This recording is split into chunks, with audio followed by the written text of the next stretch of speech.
The familiar scent of pine and horses hung in the cool Alberta dawn as Amy Fleming moved through her morning chores, a rhythm she'd found solace in for years.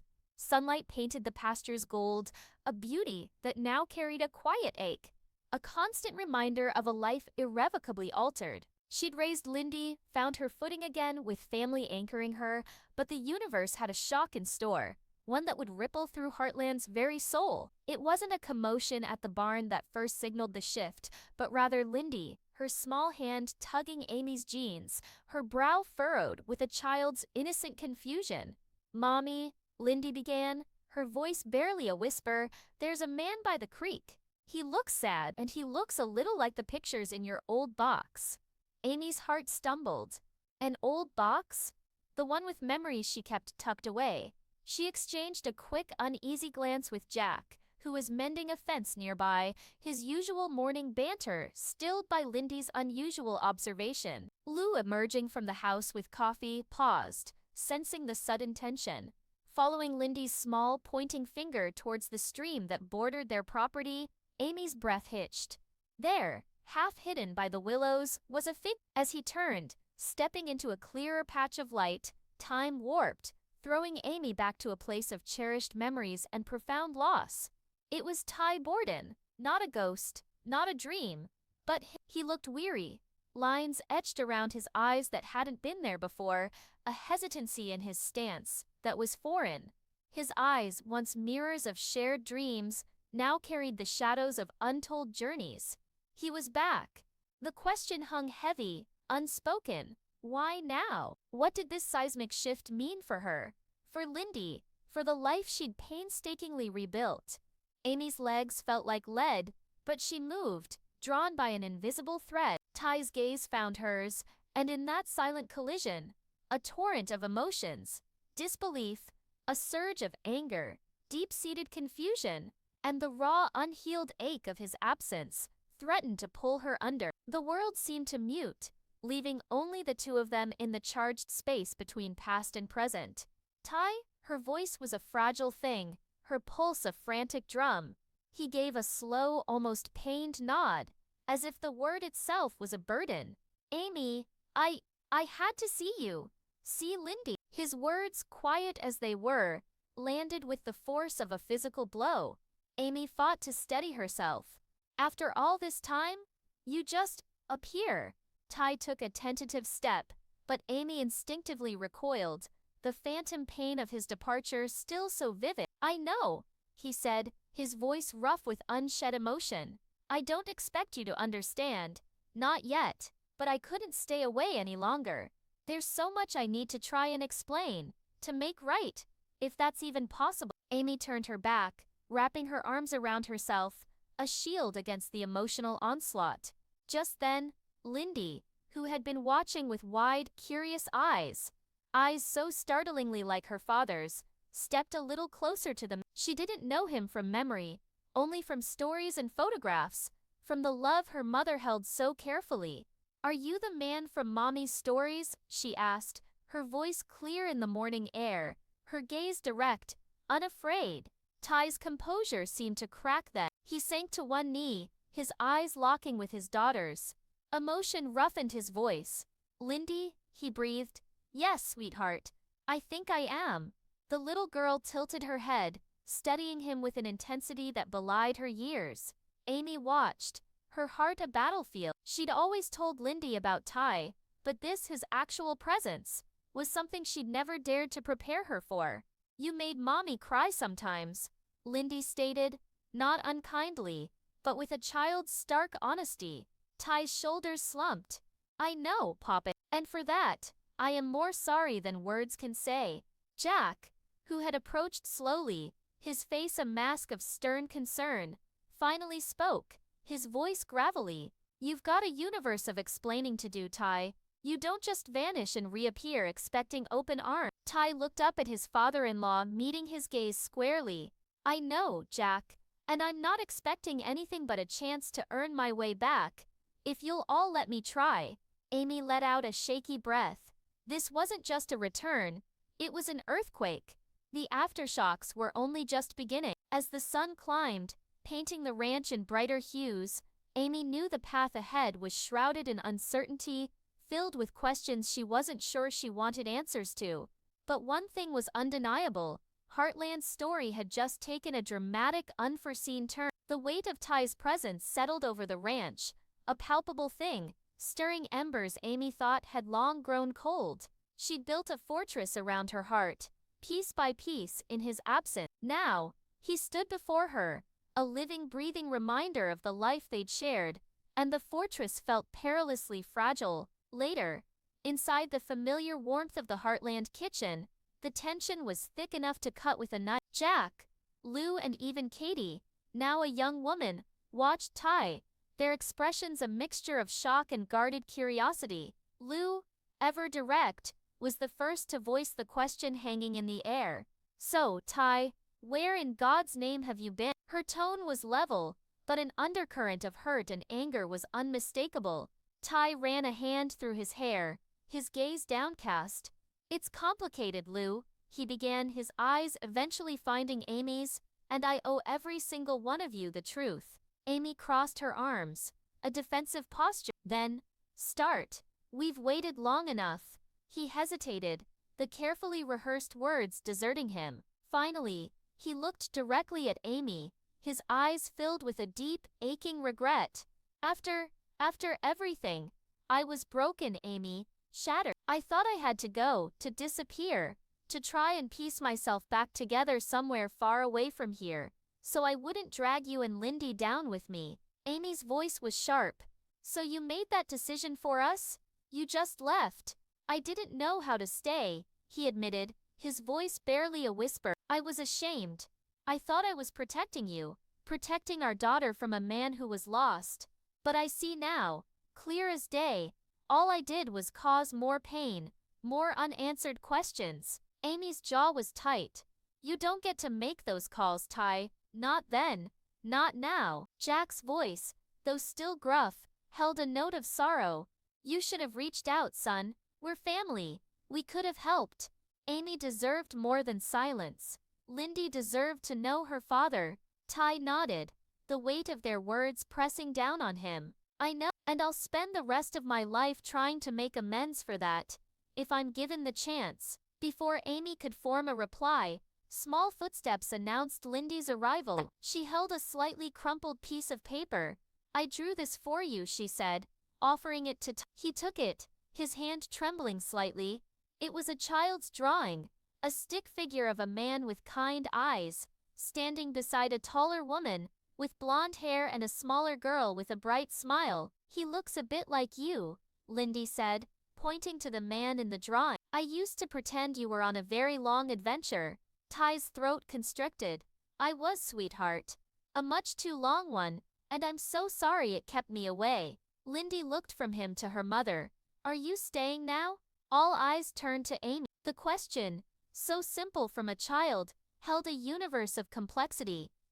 I don't know, Lindy," Amy said honestly, her voice strained. "We have a lot to figure out." Lou put a comforting hand on Amy's arm. "Maybe that's okay for now, Ames, one step at a time." Amy felt the familiar weight on her chest. Ty's return hadn't magically erased the years of hurt, but it had undeniably changed everything. The path forward was obscured by fog, but for the first time in a long, long time, a flicker of something other than grief sparked within her, a terrifying, fragile hope. Outside, the wind whispered through the trees, carrying the scent of impending change. The next morning, the dawn broke cold and clear. Amy, unable to sleep, found herself by Spartan's stall, the familiar routine, a small comfort. She heard the crunch of boots on gravel, and knew without looking, it was Ty. "Amy," he began, his voice hesitant. She continued grooming Spartan, her back to him. "I need time, Ty. This isn't something I can just process." "I understand," he said, taking a small step closer. "But I don't want silence between us. Not again." She finally turned, her eyes meeting his. "You can't just expect to walk back in and have everything fall into place." "I don't," he insisted, his gaze earnest. "I know I have a mountain to climb, but I want to climb it. For you. For Lindy, the mention of their daughter was a raw nerve. You don't even know her, Ty. I want to, he said quietly, desperately. But I need your help, your permission. Amy searched his face, looking for any hint of the man who had left, the man who had broken her heart. She saw pain there, yes, but also a resolve. Before she could answer, Caleb's truck rumbled up the driveway. A wave of complicated relief washed over Amy. Caleb had been a rock, a steady presence during the storm of Ty's absence. He stepped out, his eyes taking in the scene, lingering on Ty for a beat too long before settling on Amy. Morning, Amy. Everything all right? She forced a weak smile. Just complicated. Caleb nodded, then addressed Ty, his voice neutral but cool. Didn't expect to see you back. Didn't expect to be back, Ty admitted, a wry twist to his lips. Caleb gave a humorless smirk. Guess there's a lot of catching up to do then. The unspoken history between the two men hung in the air. I should get these chores done, Amy said, needing to escape the suffocating tension. I'll see you later, Ty asked, a question in his eye. Amy hesitated, then gave a curt nod, and led Spartan away, leaving Ty and Caleb in the quiet yard. Caleb watched her go before turning back to Ty, his expression hardening. She's been through more than you can imagine because you disappeared. I know, Ty said, his voice low. And my biggest regret is the pain I caused her. Caleb scoffed. Regret doesn't fix things. It's going to take a hell of a lot more than just showing up. Ty met his challenging gaze. I'm not going anywhere this time, Caleb. Caleb studied him, then slowly shook his head. We'll see. As Caleb headed towards the barn, Ty watched him go, then turned his gaze back to the house. Rebuilding bridges, he knew, would be a slow, arduous process. But he was here to stay. The tension at Heartland was a constant hum beneath the surface of daily life. Amy found herself retreating into her work with the horses, the familiar rhythms a balm to her frayed nerves. Lou, ever observant, cornered her in the kitchen a few days later. You can't avoid him forever, Amy. You need to really talk to him. Amy sighed, running a hand through her hair. I have talked to him, Lou. It doesn't change the years he was gone. The confusion, the hurt. Lou softened. And the love, Amy. Does it change that? Amy flinched as if struck. That's not fair. I'm just saying.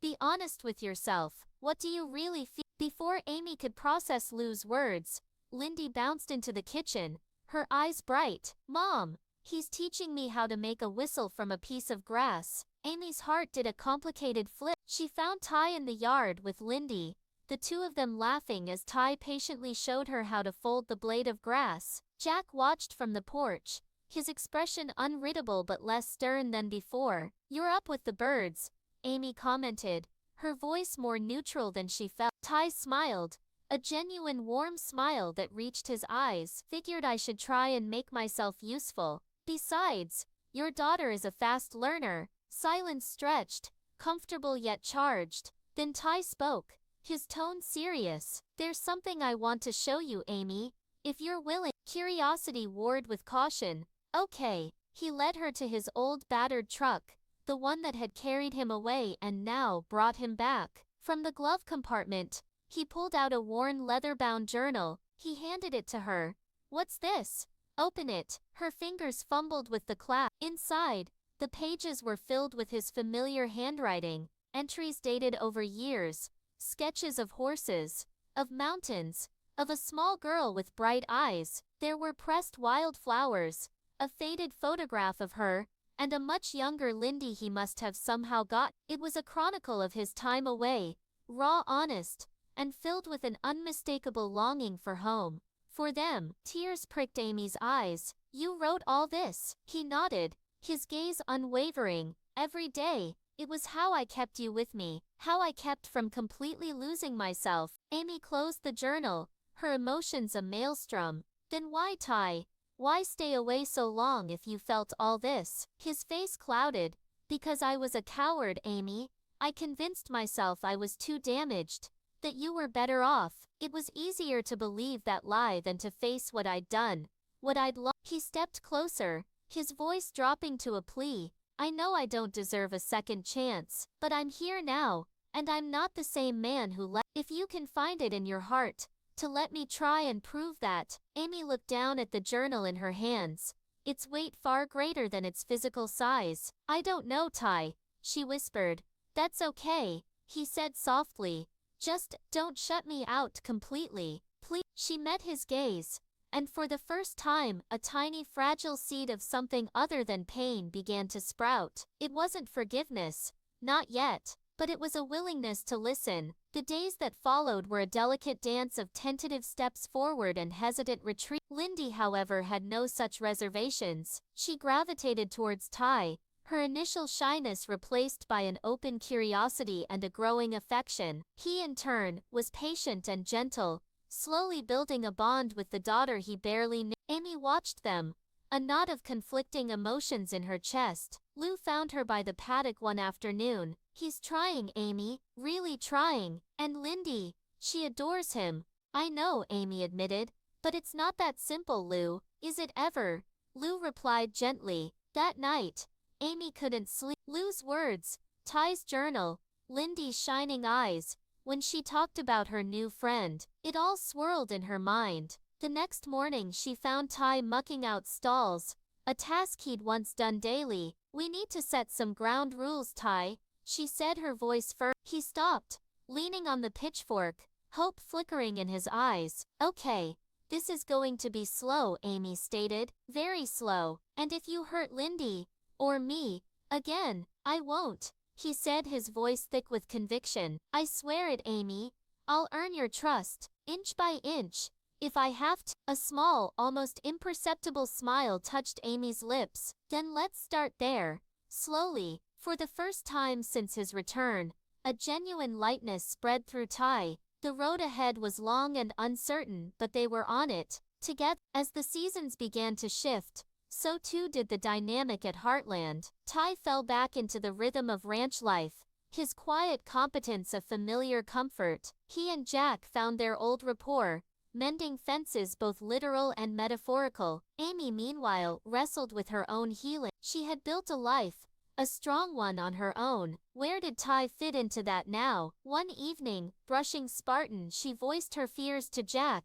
What if I let him in, Grandpa, and he leaves again? What if it all falls apart? Jack put a hand on her shoulder. Life's full of what ifs, Amy. Love, especially. You can't let fear dictate your future. You've carried this weight for so long. Maybe it's time to see if you can share the load. His words resonated. She saw Ty with Lindy, patiently helping her braid a mare's mane, their heads bent together in comfortable companionship. Lindy's laughter, bright and carefree, drifted across the yard. That night, a thunderstorm rolled in, and Lindy woke, crying out from a bad dream. Amy rushed to her room, but Ty was already there, holding their daughter, his voice a low murmur of reassurance. Seeing them like that, a father comforting his child, a profound ache, a longing for wholeness, settled in Amy's heart. The following weekend, Amy took a breath and made a decision. Want to go for a ride, Ty? She asked,